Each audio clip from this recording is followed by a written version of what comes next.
I just want to play two quick tapes. One is from a Fox News interview, the other's from a CNN interview. So whether or not our viewers are from the left or the right side of the aisle, maybe they'll find more credibility. So the first one's an interview Tucker Carlson did with a former Navy commander named David Fravor. Tell us what you saw.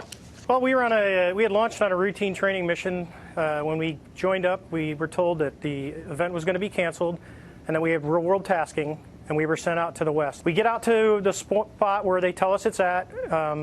We start looking around, and both airplanes see a disturbance in the water and a white 40-foot long tic-tac shaped object just hovering above the water, going forward, back, left, right. There's no rotor wash, there's no wings, nothing. I get over to the 8 o'clock position, it's at about the 2 o'clock position, and I decide I'm going to go and see what it is, and it's about 2,000 feet below me.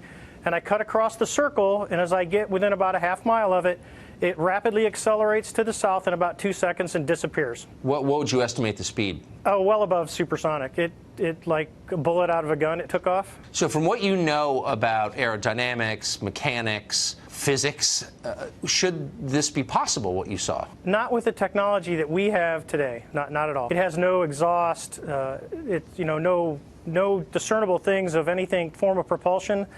And this thing came from a dead hover over the water, just kind of moving around, to a climb up to about 12,000 feet to rapidly accelerating away in a climb, and in less than 2 seconds it was gone. And you figure you're talking 50 miles of visibility, and you can easily see an object that size easily out to 10 miles, and it just disappeared in seconds. So bottom line, what do you think this was? I believe, as do the other folks that were on the flight that when we visually saw it, that it was something not from this world. All right, so when you guys hear, people from our own military who are, responsible for controlling multi-million-dollar weapon systems, who have decades of experience flying these things, who we trust to go to war, when they can't explain what they're seeing and our own military doesn't recognize what we're seeing, how does that factor into the question whether or not this is extraterrestrial or human operated? I mean, to me, it sounds like he's doing an interview based on what we shot. You know what I mean? Like, I think I heard water in there. We obviously don't have water in our shot, but it sounds to me like the exact same. And whether or not he was briefed on the technology that the military actually has or not, he can't say, but to me, it sounds eerily similar to what we saw, just like all those videos that have been posted by those guys tracking those things in fighter jets. I mean, to me, they look the same. Yeah, I mean, I think once again, it's insane. It's an embarrassment of riches out there with all the different sightings, all the different personal accounts of people who have seen UFOs, unidentified flying objects.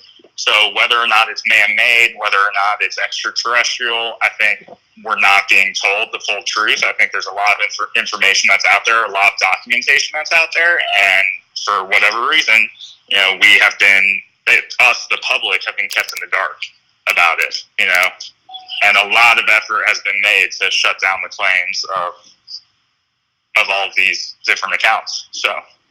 Perfect segue into the next video. This is a shorter excerpt from CNN. So this is an interview that Luis Elizondo did. Luis Elizondo is a former military intelligence officer who ran the Pentagon's secret UFO unit, which was reported by the New York Times back, I believe, in 2017. So this is what he said on CNN. Let me just ask you point blank the question. Do you believe that life from somewhere else, while you ran this program, came here, visited, observed? I will tell you unequivocally that through the observation, scientific methodologies that were applied to look at this phenomena, that these aircraft, we'll call them aircraft, are displaying characteristics that are not currently within the U.S. inventory, nor in any foreign inventory that we are aware of. So I know you're being clear, but I mean, the answer is yes. I can't speak on behalf of the government. Obviously, I'm not in the U.S. government anymore. My personal belief is that there is very compelling evidence that we may not be alone, whatever that means. All right. So with that in mind, do you guys believe, and I mean this sincerely, like gut feeling, do you believe that when you guys were out there shooting B-roll in Beaver, Utah, that something from somewhere else, from another planet, visited here, observed, and you guys were lucky enough to catch it? Or do you think that the simpler explanation is more likely, and that this thing is nothing more than some secret military project? The speed that I saw on it, how fast, how far it covered, the banking turn, it was just effortless. I personally, I don't want to discredit humans, but I don't know. I don't think it's capable, but also the government has done crazy stuff and other governments have done crazy stuff. So I can't rule that out. Personally, I think that speaking with my gut, honestly, I think what we witnessed was a government project where they have somehow gotten their hands on something out of this world and back engineered it, and we as a general population have been kept in the dark on it. You know, call me a conspiracy theorist, whatever, but that's kind of where my gut is at. Am I certain about that? Absolutely not. It could easily be, extraterrestrial. It could be government. I have no idea, but this is just pure speculation on my part. It's interesting because your gut is kind of an amalgamation of both theories, that it's human operated, it's our military, but that it wasn't sort of invented by humans. In fact, it was discovered potentially from extraterrestrials and reverse engineered. So is that kind of the idea, that that both things could be possible, that extraterrestrials have visited here, that we've potentially uncovered their technologies, created them ourselves, and that's what you guys witnessed? That's my personal belief, yes. And I'm, again, as much as I'm one way, I'm the other way. I mean, I remember as a kid hearing about the Roswell stuff, and there was like some crazy metal that you could like crush down into a ball, and then it would like return back to shape, almost as if you could like crush a spaceship down and put it in your pocket, and you could take it out, and boom, there it is. Like, I mean, I'm right there on both sides. I think it could be either. Honestly, like, I think it could be either. I would say for me, since all the comments and everything, since releasing this footage, I've become way more interested in this topic. And so, if anything else, it's just kind of, I still, hands down, it's a UFO, but I've been nerding out on some documentaries and that kind of thing. Yeah, but I have to. Can you talk about that a bit more? Like, what are you guys watching? Are you seeing any parallels? Are you seeing any patterns? Does this thing look like other UFOs? Is it in any way legitimizing other UFO accounts in your mind? I seen. Oh yeah, go ahead, Sam. No, go for it. Because I was going to say the same thing you were. What was the documentary or whatever? Yeah. It's called this Netflix documentary that's out there right now called Unacknowledged. This doctor, it's basically all about, the disclosure project of people that have had hands-on experience with UFO sightings, working with these black government agencies, these black projects, basically, secret funded projects, coming forward and kind of diving into all of these case files. And every piece of evidence that's in there looks a lot like what we shot, So in my mind, that just kind of cements it even further. The fact that there are these documentaries that are out there that are showing very, very similar images to what we shot, and have no relation to what we filmed out there. I think the evidence right now, they say it in this documentary, but it's an embarrassment of riches, basically, for all the evidence that is out there for these kinds of sightings. I think we were just very lucky that we happen to catch some of the highest quality footage that's out there, but it's very, very similar to thousands of other sightings that have happened. What's specifically similar to you? Is it the size of the thing, the shape of the thing, the speed of the thing? What about it makes you say it's similar? The area that we captured it in, the size of it, the maneuverability of it, again, just the location of where we filmed this thing. What do you guys make of the fact that there's no sonic boom, and what do you make of the speed, and what's your estimate of that speed? Because just looking at some numbers here, so the stealth bomber maxes out at 628 miles per hour. If this object in your footage was 2.5 miles away, the estimate is that it was going about 9,000 miles per hour. If it was 3.5 miles away, back where the mountain range is, it was going over 12,000 miles per hour. If it was only as far as the utility pole, which in Rob Woodis's footage is this, it's either a utility pole, it's a sign, and it looks really close to your drone. It's far away from the mountain. It's about midfield between your drone and the mountain. He pulled the double that pole thing. Yeah, the pole. So Rob pulls that thing up on Google Earth.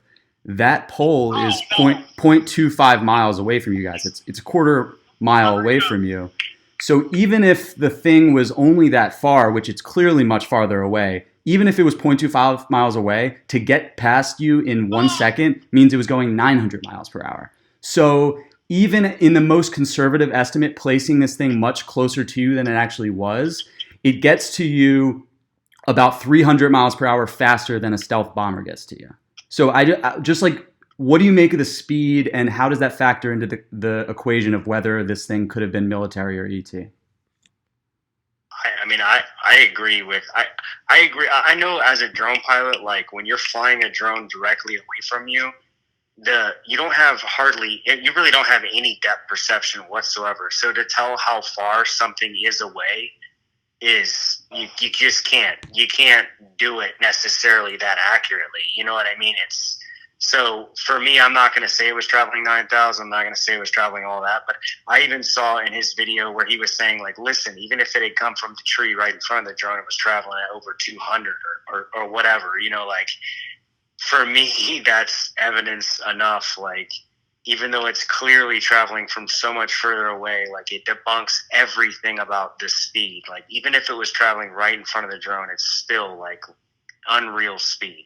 I think even more important than the speed, though, is, talking with Jimmy this week about it. Jimmy made a really, really good point about the color of it. And I think we can use our film expertise to say what it is not. You know what I mean? Jimmy basically pointed out that this thing is silver and metallic in color, and we were shooting that thing backlit. And anything that's going to be, you see the insect that flies across the screen at the beginning of that footage, and it's black because it's casting a shadow over itself. So if that thing is backlit,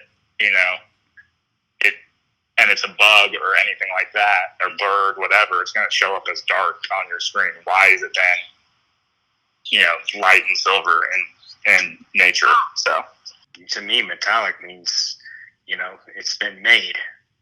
It's been produced. I mean, nothing in nature, even when they mine for steel, they're not getting steel bars out of the ground. They're crushing up rocks to make it. You know what I mean? Like, it's not, it's a color to me that doesn't appear in nature all that often. I mean, I understand that some things are reflective in nature and stuff like that, but nothing that flies that fast at a level pace. I've heard the gray falcon thing, but people just need to do their research, man. They do that stuff on a dive. You know what I mean? They don't do that on level flight. Right. And I think Jimmy and I have both seen thousands of lens flares, created from the sun being backlit, and that it's nothing like a lens flare. It's hard for me. I don't know. It's hard for me to believe that it might be military, just because I truly believe all the data, the parallax data and all that, like, and the fact that when Sam and I very first saw it, we were like, wow, it came from that ridge line all the way to here. And then we went back and we were like, it was 1 second. Like, what is going on? Like, I couldn't tell you. I don't think anybody can. I think it should be 50-50 for everybody, unless people really, truly 100% believe that there's no way that mankind could create something like that, which, you know what I mean? It's up in the air, honestly. Hey, before you guys go, Sam, Jimmy, and I would love to hear what you think about this UFO. Do you think it's military craft? Do you think it's an extraterrestrial craft? If you enjoyed the video, please subscribe to the channel and give the video a thumbs up. Thank you, Sam and Jimmy, for your time. Thank you, Rob Woodis, for your analysis, and everyone else out there who's working so hard to find out what this thing is. Please let us know in the comments what you think it is.